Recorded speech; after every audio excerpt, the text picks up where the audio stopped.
Israel Unpacked, where through open and sincere discussion we unpack for you what Israelis think about current events going on in Israel and around the world.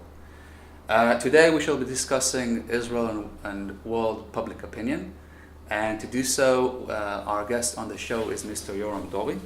Yoram has worked with Shimon Peres, the former president of Israel, for the past 25 years in various advisory positions. His most recent one was Senior Strategic Advisor to Mr. Peres. Welcome on the show, Mr. Dori. Okay, so Israel and world public opinion. I'll start off with the painful truth, which is the impression I get when I look at Israel online, about publications about Israel on YouTube, Facebook, and the image I get back, the world public opinion about Israel as it's staged on the net, as it appears on the blogosphere, is terrible. It is in dire straits. Gone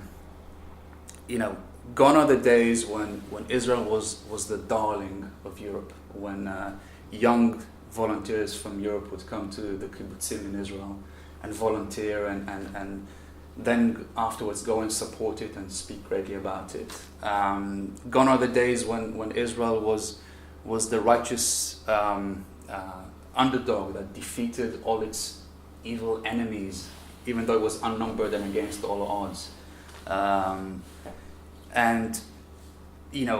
Gone are the days when the Palestinian issue was a minor refugee issue that not too many people cared about.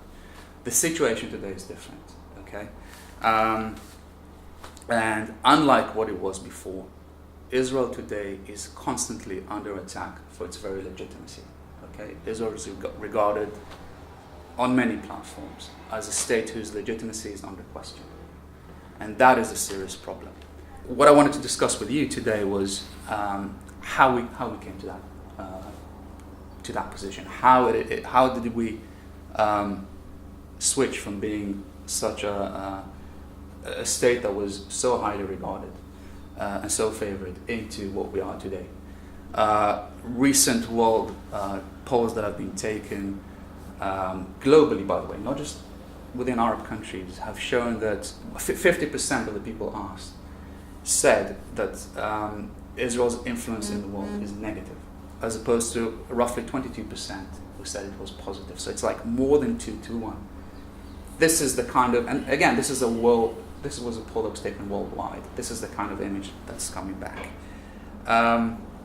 So much so, to the extent that some in Israel fear that if this goes on, Israel will become a pariah state, a state that is outside the world community, that is isolated, to the extent that the handling of this issue has recently been moved from the Ministry of Foreign Affairs to the Ministry of Strategic Affairs, Mr. Yuval Steinitz, because it is perceived to be a strategic threat. Okay, so again, how did we get to this point? First of all, the situation is not so bad as you described, A. Okay. Second, the situation 20, 30, 40 years ago was not so good as you described. Okay. I can remember, you can see my gray hairs coming to white, and I remember Israel, let's say, till 1967. Okay. Till 1967, there was Arab boycott on Israel. We were isolated, and we survived as a young state, and we will survive also every crisis now because of the quality of the Israelis, not because of our governments, any government, but because of who we are. Second, when I'm saying that the image of Israel is not so bad, it is very bad in part of Europe and in the mass media. Right. Because I want to tell you about two small countries in the world, China and India. One is 0.3 billion people, the other one is 1.2, if somebody can count the numbers. It's almost 40% of the world population. Right.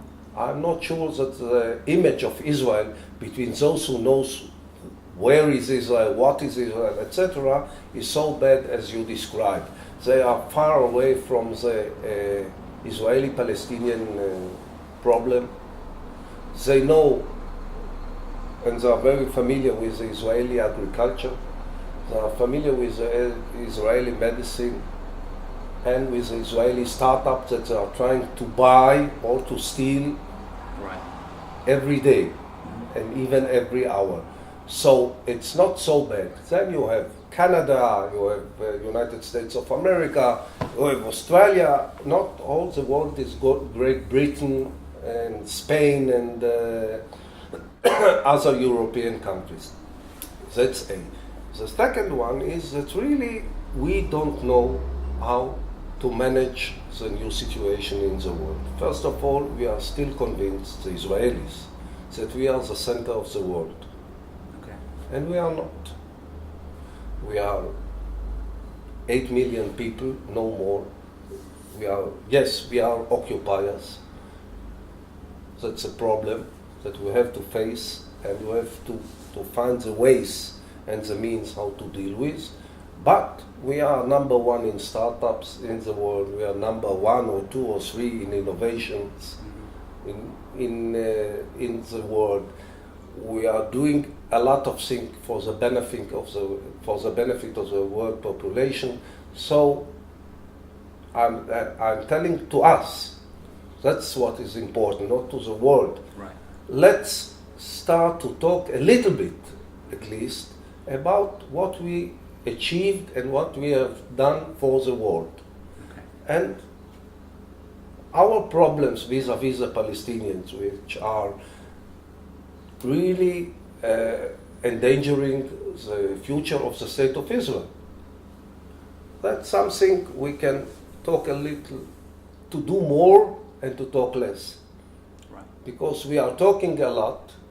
Every foreign guest, leader who is coming to Israel, we are putting on the table the situation between us and the Palestinian. He is coming to get from us knowledge, know-how, and so on. And we are starting, and I attended in such meeting, that let's say the Prime Minister of a state, of a country in Africa is coming to Israel, and he wants to know about the new system of irrigation that was innovated in Israel. And we are starting, we are not occupiers, they are shooting on us. He don't understand who is shooting, on whom, and for him to shoot, it's not something extraordinary.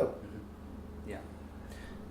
Yeah, so just to pick up on what you said, so I agree that China and India are big countries, and they, it depends on what angle you choose to analyze the situation, and it can go in many different ways.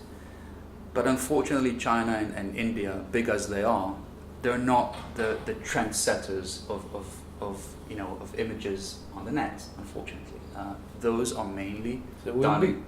Well, at the moment, they're mainly done in Western countries, and we are talking about the current problems of the moment. And in that respect, through this particular angle, we do indeed have a problem, because it is dictated mainly by Western countries who do not, at the moment, see Israel in a favorable light. Also, just to pick up on the points you mentioned with Israeli technology, there's no doubt Israeli technology has contributed immensely to the world, and I think nobody's denying that. But the problem that could arise with the boycotts and Israel and world public opinion of Israel, etc., is that Israeli technology, great as it may be, will be snubbed. People will, people who sign up to boycott Israeli technology,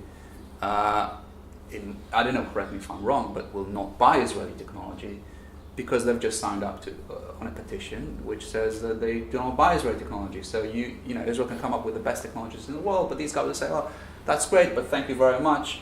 We're not buying any of that." So, it is still something which I think needs to be addressed in a much more serious manner than it is, because it could be the very thing that could strangle us of everything we've achieved. Okay.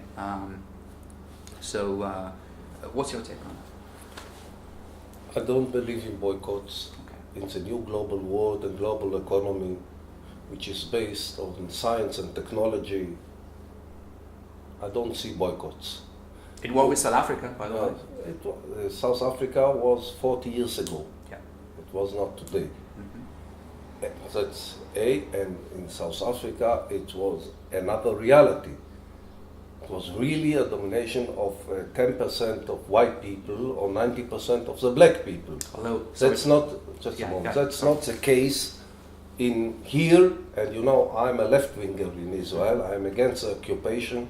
I'm for peaceful settlements between Israel and the Palestinians, and I have nothing against the 67 borders. Mm-hmm. But it's really now I'll try to talk from the right-wing point of view of Israel. Mm-hmm. To try to be their advocate. I don't like it, I dislike it, but there are 5 million Jews in Israel, included, and 1.2 million Arabs, Israelis, citizens, and we have 3 million Palestinians. And now I can say, we left Gaza, Israel left Gaza, and I'm doing something now that I am against, because we are talking about the Palestinian problem and not about the Israeli achievements. Mm-hmm. But I'm going with you, okay, along with you, and try to speak about it. We left Gaza. We dismantled settlements. It cost us something like 10 billion shekel to do it. We removed people. There is no single Israeli soldier or settler in Gaza. And they are shooting on us. So, at least any Israeli leader can think twice before he wants to evacuate the West Bank. So, we have the model of Gaza Strip. Mm-hmm. Now, please allow me to have a second thought about doing the same in the West Bank and trying to find a solution that I won't see every day one Qassam on Tel Aviv. No more. Yeah.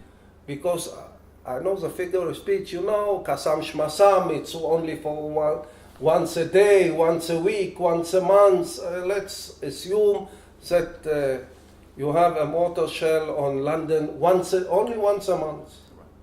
Or Paris or Berlin. So you have to understand also the Israeli fears. Second one, there's another thing that I dislike to do, but I think I have to do. Only 70 years ago, we lost 6 million of our people only because they were Jewish. For no other reason. Yes, I know in World War II, more than 30 million people lost their life. But not because they belong to not because they belong to a religion or a nationality. We lost 6 million people, Jews. So we can be a little bit more suspicious. It's not a thing. An Israeli scene that a nation who lost 1/3 or a quarter a little bit fear in before making their decision. Right. We have the possibility to sign the peace agreement with Egypt. We did it. We gave back to Egypt, and you have to remember, we gave back to her all the land, all the oil, and military airports. then we signed a peace treaty with Jordan. We gave them back more water than we took, and all the land. We were ready to sign a peace agreement with Syria to withdraw to the international borders. We did it with Lebanon. Right. So we are not so much against withdrawals. Mm-hmm. And the one thing that everybody has to to know, right, that's a historical fact, that till 67, or let's say so, that never there was an independent Palestinian state. That's right, yeah. There was no independent South Palestinian state. And we are the first, we, the Jews, the Israelis, the enemies, who are offering an independent Palestinian state.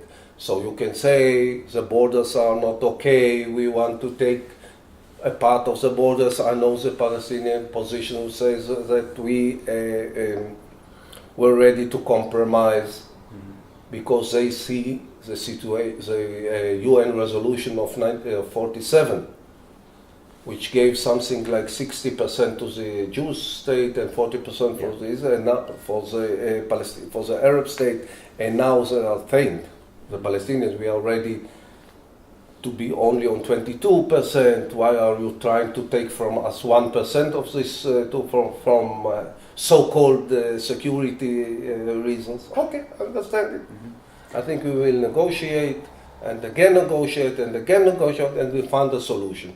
Okay. Because it's a waste interest for both sides. You are signing a peace agreement if it is in the interest of the both sides. And so I think that to remain alive is a very vital interest. Right. I'm always saying, when part of my European friends, when we had the suicide bombers in the cities of Israel, we lost, I think, in 1 year 2,000 people, civilians. Mm-hmm. And they told me, you know, there is,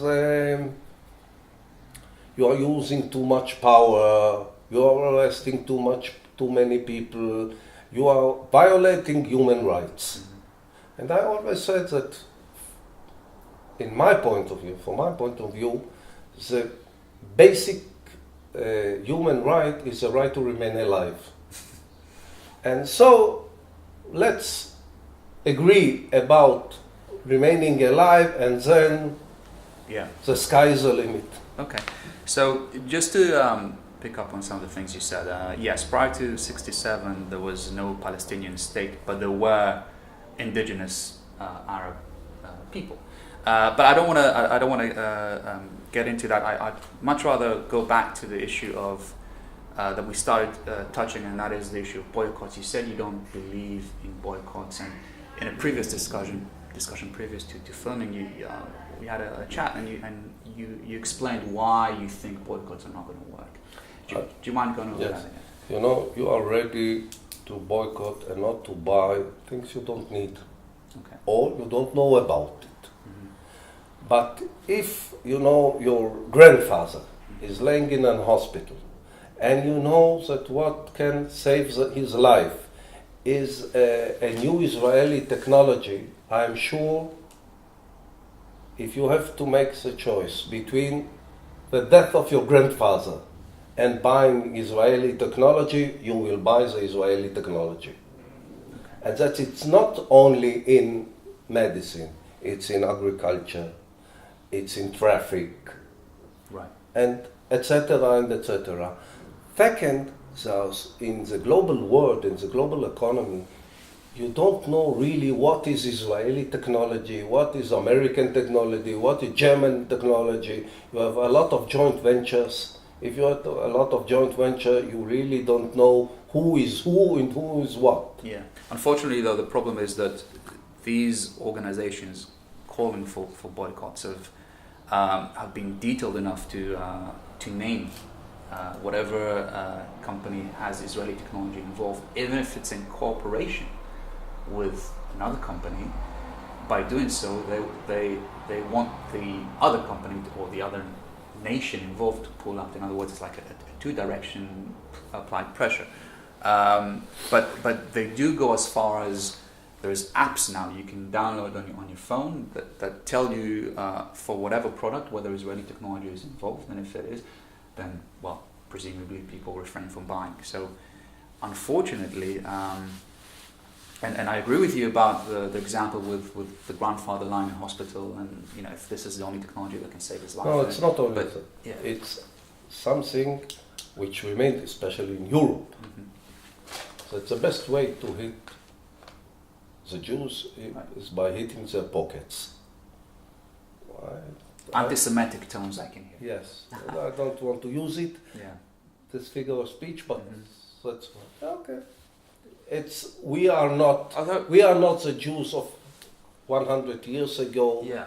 As a European, I hope so, and I think so, are not the same European 100 years ago. Yeah, although, you know, we mentioned South Africa earlier, but, you know, people will say, those who support those boycott movements, they say, well, it's not about hitting your pockets or hitting the Jews' pockets, because we did the same with South Africa, and they weren't Jewish. We did it because we thought they were morally wrong, and because it is the only non-violent way, although some of their actions, whether in supermarkets and streets, have been very aggressive and violent, but that's besides the point. You know, it's portrayed as non-violent. So it's a non-violent way to change the course of a nation that is perceived to be doing something that's more. Yes, you know, it's a little bit double standard. Mm-hmm. I'll tell you why. Because when we are trying to cope with the Palestinian terror, thanks God, there is less now. Yeah. But when it was, let's say, a year ago, 2 years ago, 5 years ago, everybody from the Europeans, this European told us, why are you acting against the civilian society? Yeah. If you want to do something against the terrorists or their military headquarters and so on. Mm-hmm. And now the same Europeans are trying, this organization, it's not the governments and not the population. There are some very left-wing organization in Europe want a double standard because they are ready to hit me because of what my government maybe did. Right. But they are against that I will do anything against the Palestinian because what their government is doing. Yeah. Oh yeah, I agree. I mean, not just that, but you know, if we go back to the South Africa comparison, I mean, and it's very regrettable. But Israel is not. I know. South this is Africa. exactly the point I want to get to, because it's regrettable that, you know, oftentimes recently mainly when the name Israel is mentioned, you will hear the word apartheid. When you hear the word apartheid, you think of South Africa, you think of what apartheid was like in South Africa, and it's very regrettable that the two are compared, because in people's minds, if somebody goes and says, "Oh, Israel, Israel has an apartheid system," people immediately think of the South African apartheid system and think that this is what's going on in Israel, and nothing can be further from the truth. But it's shameful and regrettable that this is the case. And they've been very effective, because, you know, people are obviously very uninformed. They're misinformed. Like they promote their agenda to people who are just don't know anything about what's going on, and they say to them, "Listen, come sign this petition of boycotting Israel because Israel is an apartheid state." And who wouldn't support that if they don't know any better? Who wouldn't sign up for that? Because it's non-violent, yeah, and they're doing things that are horrible, and yes, why shouldn't I boycott them? So I have yet to see from the Israeli side, whether by government or by individuals or by companies or by whomever, an effective and an organized, an informed counter-argument which shows the right picture. But there's none of that going on. Not in an effective way, and not in an extensive way. And you know, I bring that up because I think it is an important issue, and you know, I'm sorry to say that this is what's going on. And in that respect, they're winning that war. I mean, when people think, if you watch demonstrations in Europe with those placards saying, I don't know, Zionism equals racism, Zionism equals apartheid, this is what people think Zionism is. And they're winning that war. There's no doubt about it. Ask anybody who doesn't know any better what is Zionism, he'll tell you, oh, it's racism, it's apartheid. This is what he knows. So it's not really a question, it's just me venting out about this issue. And I think we'll have to have an episode where we discuss this in more depth, because there's a lot of misconception going on in that respect. But I'll now be the advocate of the extreme left and say the following. Isn't it true that Israel cannot win this world opinion image war, this propaganda war, because it simply holds a position that is indefensible, in the terms that you cannot defend, you cannot explain holding territory that is under international law. Most organizations of the international law perceive it to be illegal. It is simply an illegal act. It is indefensible, no matter which way you look at it from. So, being the extreme left activist, we're fighting a war we can never win unless we, take proper action and rectify it. Again, I'm putting on my head the right wing hand. But the left wing in Israel, not the left, the ultra left wing in Israel also are making its mistakes. Because, as I told you before about the Gaza experience, that's one. And I'm very familiar with those who are very close to those who think that it's very difficult to defend the current Israeli government position. But because you have to show always that you are doing something, you are trying everything in order to reach peace with our neighbors. That was under, let's say, Olmert's government, Sharon governments, and before Rabin, Peres, Barak, etc. But you have to understand now that the Israeli government is also facing the Israeli population and the Israeli public opinion. Yeah. And there is a lot of skepticism if there is really a Palestinian partner. That's a major problem. There is, a very strong Israeli organization called Peace Now. Yeah. But there is no Palestinian peace now. That's one of the problems that we are facing here, because we need to see Palestinian partners. And it is difficult for the Israeli public opinion, not for me, not for myself, to see. I spoke with Palestinian, I met with Palestinian, I know what they have really in mind, and I understand they have also their public opinion. And my mentor, Shimon Peres, always told me that when you are negotiating for peace, you are negotiating twice at the same time. Well, you are negotiating with your partner and with your people. Yeah. Because if you will go too much to the partner, you will lose your people, and if you will go too much to your people, you will lose your partner. So it's not easy to do it. Absolutely not. And as evidence shows. And really the problem between us and the Palestinians is very complicated. So a lot of emotions in it. Very much so. So it's not easy to find a solution. And as I told you, we, the Israelis,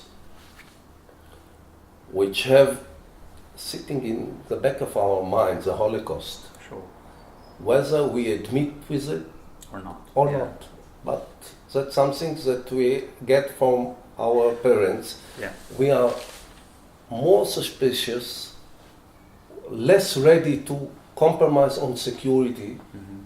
And if you are using the word, if Israeli leaders are using the word security, in one moment all the public opinion stands and backing them. And I understand the situation of the Palestinians. I want to tell you, I don't want to be a Palestinian. Yeah, I think I absolutely agree with two things you said. One is that obviously it's a very emotionally motivated conflict. If it was rational, it would be very easy, but it's not rational. It's very emotional. It's about religion and Holy Land and non-Holy Land, etc. And also, the Holy Land, the holy places and Holy Land are only a symbol. Neither the Israelis nor the Palestinians are so holy people that none of them are saints. You're saying? Yes. Yeah, but they're not so saint. Yeah, but I think one of the stumbling blocks to real process in making peace, and now I'm taking off the hat of the right wing off your head and putting it on my head, and that is. Thank you. You're welcome. I'll try to do a good job with it, and that is that the Palestinians, in their core, refuse, by and large, I mean there may be exceptions, but they refuse to accept Israel's right to exist as a Jewish state with historical connection to this land. As far as they're concerned, they're making peace with you, not because they think you have the right to this land, not because they think that the fact that you're Jewish, you have the right to this land. They're making peace with you because they just want to end the conflict. I don't care about the reasons that they are ready, and hopefully they will be ready to sign a peace agreement with us. It can be because they think that they are recognizing my right to live here as in a Jewish state. Right. It can be because they understood there is no way to throw me out. Right. Well, Bibi seems to make a big issue out of it. I mean, one of his preconditions is recognize, the right of the Jewish state to exist. No, to go to negotiation without preconditions is very difficult. Correct, and obviously it's not working. But because if he will go to the negotiations, that's now. It's for me much more difficult to say a good word about Netanyahu, but to say to go to negotiations, to say, we are accepting before the negotiations all the Palestinian preconditions. So we are for the 67 borders. We agree to split Jerusalem to two capitals, and we are ready for the right of return. Now, about what to negotiate. No, absolutely, I agree. And the other point I wanted to touch on was the one of the Holocaust that you mentioned. That whether we like it or not, this is something we carry with us. And I think I've come across a lot of criticism against Israelis, Jews in general, for pulling out the Holocaust card. And I think it's an unfair criticism because people don't have that history in the way that Jews have, and they don't understand what it's like to carry that with you. So it's very easy to criticize Jews or Israelis and go, stop pulling out the Holocaust card. But the Nazis have made it very difficult for us to forget. So obviously we'll be very sensitive about it, and it will come up. And I think it's unfair for people who have not experienced what we've experienced as a people. We're ready to change places with everybody. So am I. I think it's in their favor, but I think they need to be less critical of that issue. Just like to end with somewhat not such a optimistic view. If we just go back to recap, just go back to have some kind of closure on the issue of world public opinion in Israel.